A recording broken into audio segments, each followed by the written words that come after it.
Pocket-lint top tips are brought to you in association with our friends at 3. Now, the Samsung Galaxy Note 3 is a very large phone. Now, presumably you won't have bought it if you don't want a big phone, but there will be times when you're using it when you're thinking, well, I don't have two hands free.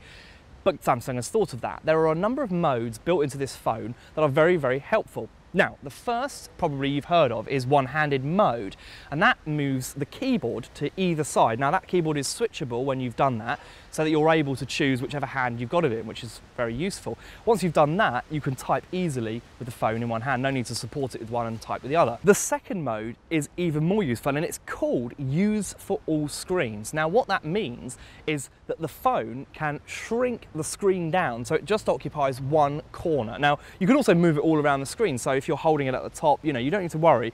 And what it does is reduces everything down to a smaller window, and that means that you can type, you can navigate through the Android interface, and you can do all of that with just one hand.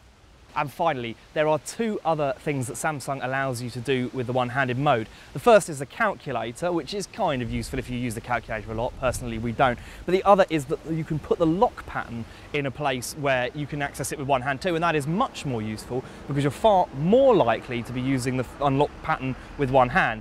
So I hope that's been useful. Let us know in the comments if you found it so, and tell us if you want to know anything more about any of the phones we've tested. For lots of good deals and great information, go to pocketlint.com/VIP.